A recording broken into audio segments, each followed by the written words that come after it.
Buenos días muchachos, ¿cómo están? Seguimos con lo del análisis de los temas del libro. Para terminarlo, comenzamos.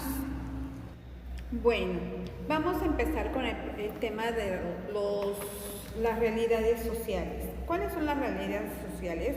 La pobreza, porque el crecimiento de las ciudades que se dio en los años 40 continuó sin interrupción hasta las últimas décadas del siglo XX.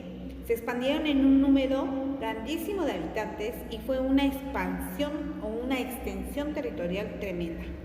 Algunos se desarrollaron como ciudades modernas con infraestructura avanzada para brindar servicios a sus habitantes, escuelas, universidades, hospitales y grandes avenidas. Pero a su vez hay colonias a su alrededor en donde se encuentran con mucha marginación o extrema pobreza, como lo estamos viendo aquí en las imágenes. Estos elementos que se toman para medir el índice de pobreza y marginación son acceso de servicios de salud, de educación, tener una vivienda, servicios de agua, de luz, drenaje, etc. Ingresos que perciba la familia.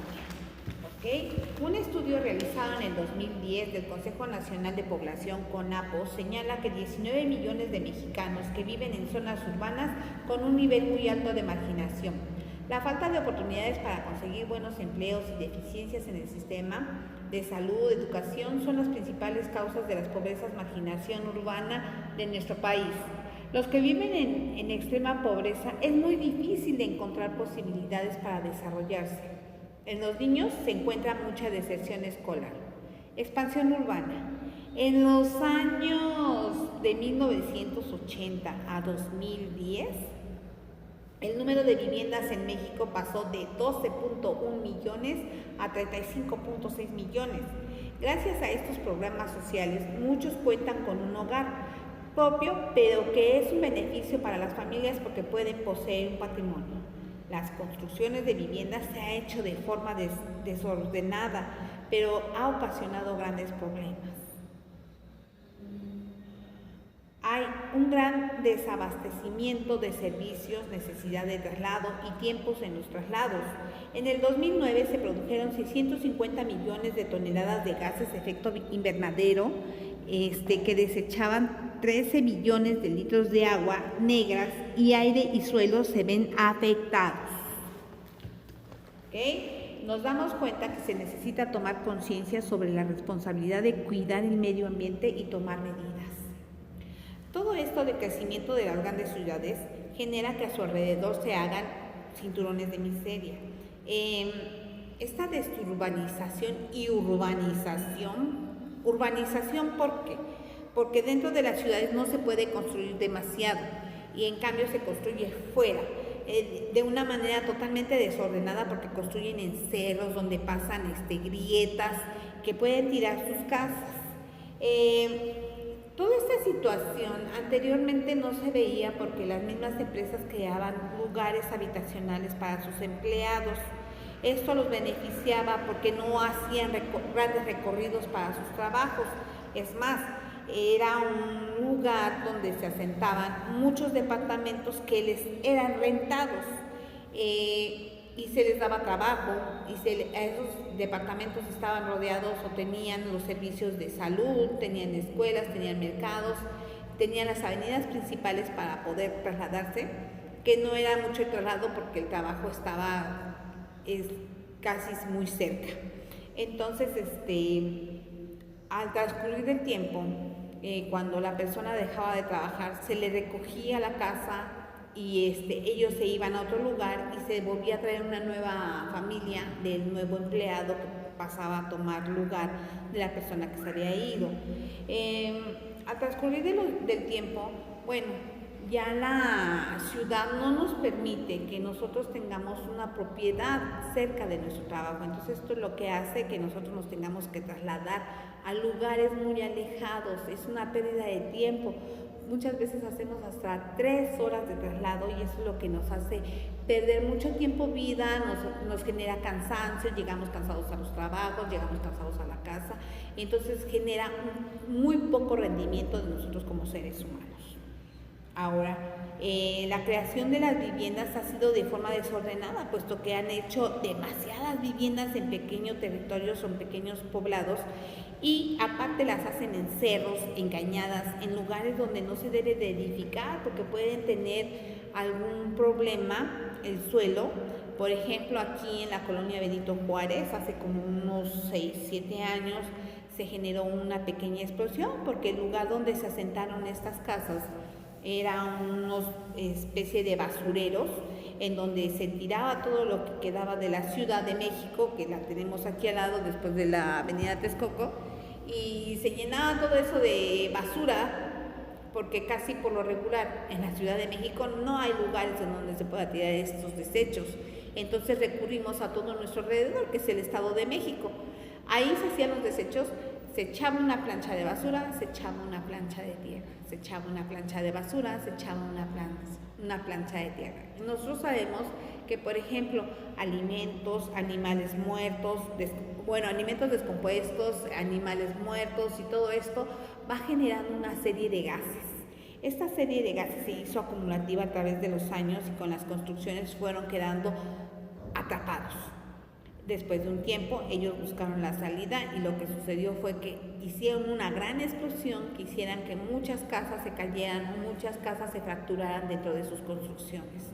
Entonces, no es lo ideal construir donde se realizaban anteriormente desechos de nosotros los seres humanos. Y aquí nos dice muy claramente que lo que estamos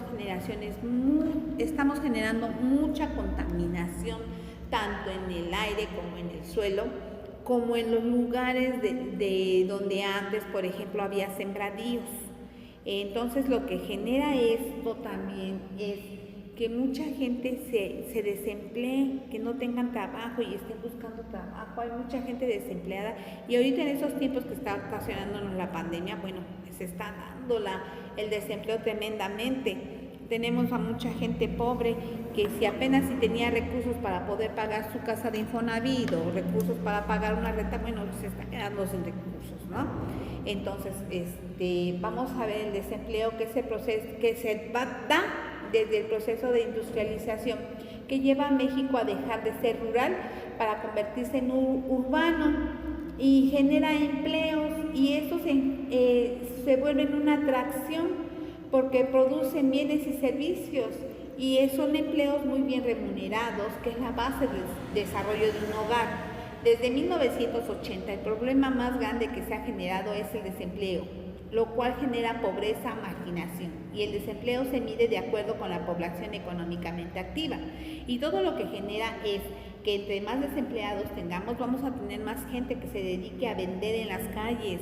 Y estos vendedores sin registro, sin un negocio propio, que son ambulantes, que no cuentan con un contrato, no tienen seguro social, ni un derecho a una pensión, están pasando a ser vendedores informales o trabajadores informales que no están generando ingresos al Estado. ¿Por qué? Nuestros impuestos son los que hacen que México se mueva, que se generen, que se compongan situaciones en nuestros servicios que necesitamos, por ejemplo, de salud y todo esto. Entonces no están pagando los impuestos, 4 de cada 10 contribuyen para que el Estado tenga recursos para darnos los servicios a la población que tiene derechos.